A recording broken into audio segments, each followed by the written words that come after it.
Olá, boa tarde.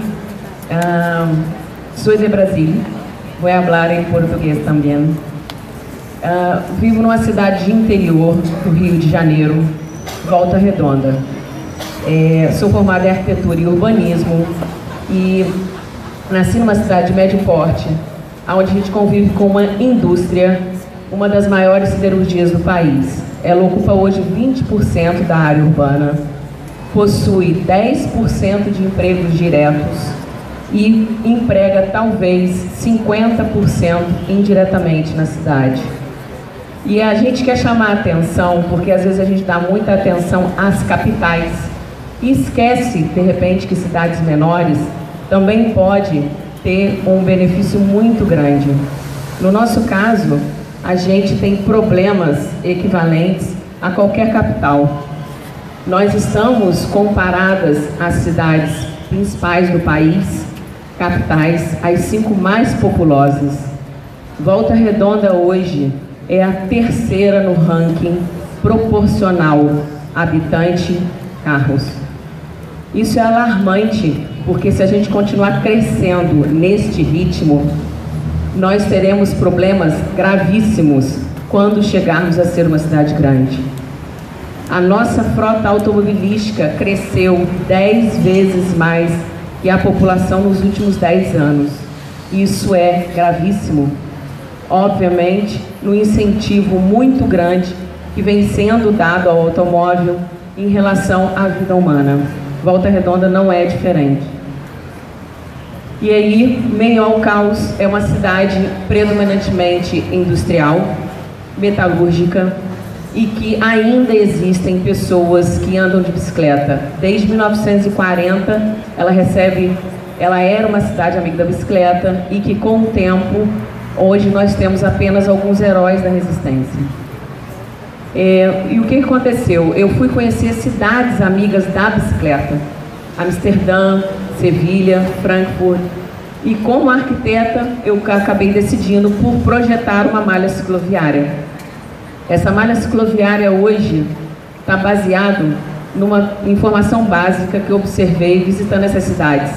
As ciclovias das cidades amigas da bicicleta têm um ponto em comum, que é justamente aonde está o trânsito, está as ciclovias.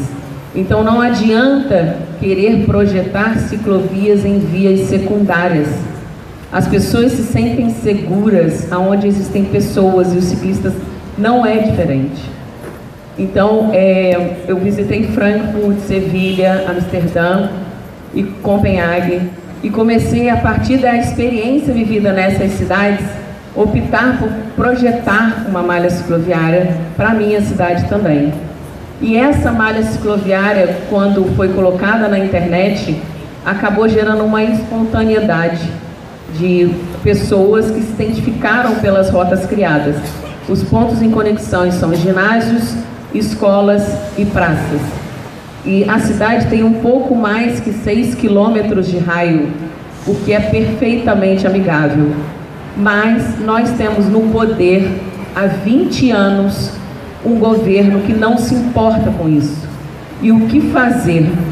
As redes sociais hoje foi fundamental para a gente avançar em alguma coisa. E a gente conseguiu mobilizar alguns ciclistas e esse movimento vem crescendo.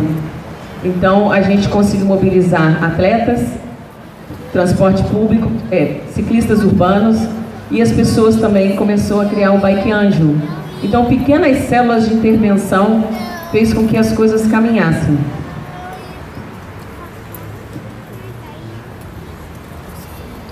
Houve um avanço no passado, mas esse avanço não prosperou. Hoje nós estamos entregues aos trapos. Como mobilização só não é suficiente, a gente acredita e vê isso hoje em dia. Tem que haver mobilização casada com a iniciativa do poder público. Aí a gente resolveu se basear em 2 métodos científicos para poder registrar que a gente estaria fazendo uma proposta ideal. A gente mapeou, através do Ministério do Meio Ambiente, 10.000 viagens pelo Strava, um aplicativo extremamente comum e popular entre ciclistas, principalmente esportistas. E a coincidência foi que um ano depois que a gente teve acesso, a gente sobrepôs os mapas e a reação foi exatamente maravilhosa, porque uma proposta realmente bateu com a outra. Não é sempre, a gente sabe disso, que as rotas dos atletas geralmente em Volta Redonda isso aconteceu. E aí a gente fez parceria justamente com a cidade, com a empresa mais poluidora, e ela patrocinou uma pesquisa. Nós ouvimos 8.000 membros da siderúrgica e queríamos saber se houvesse ciclovia, se as pessoas deixariam o carro em casa ou deixariam até de usar o transporte público para ir de bicicleta.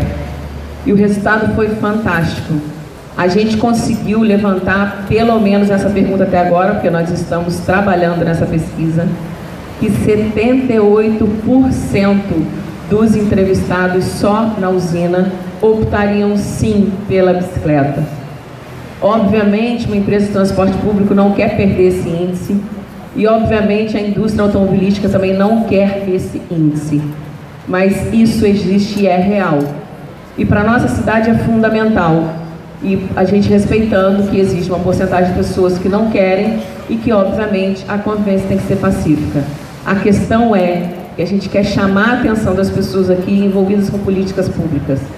Imagine uma cidade como a nossa, com alto índice de poluição siderúrgica e automobilística, 78% só na empresa significariam 6.000 pessoas. Na cidade, essa proporção passa para 100.000 pessoas utilizando a bicicleta todos os dias.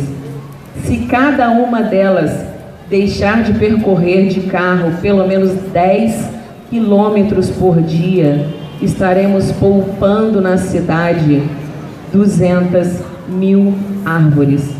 Porque 10 quilômetros por dia significa cada pessoa detonar 2 árvores. Numa cidade como a nossa, isso é fundamental. E o alerta que a gente pede aqui, eu encerro com esse alerta, é que, por favor, governantes, invistam em política pública da bicicleta. A cidade agradece. Obrigada. E eu queria só fazer uma pausa para um alerta. Vou falar em espanhol e português. Não hablo muito bem, pero creio que se pode compreender. Hoje por la mañana hoje pela manhã morreu mais um ciclista. Eu recebi a notícia hoje de manhã, e recebido a notícia por la mañana, 10 da manhã, que temos um chico mais morto, um ciclista. E nas últimas 3 semanas temos 4 pessoas.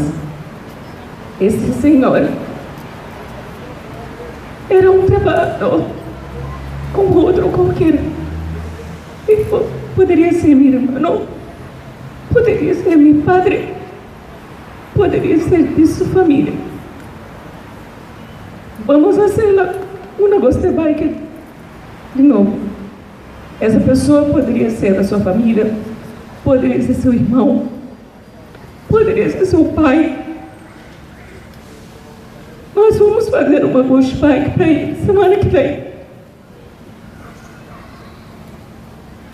Vale o alerta. Até quando? Até quando a gente vai continuar matando os nossos irmãos? Obrigada.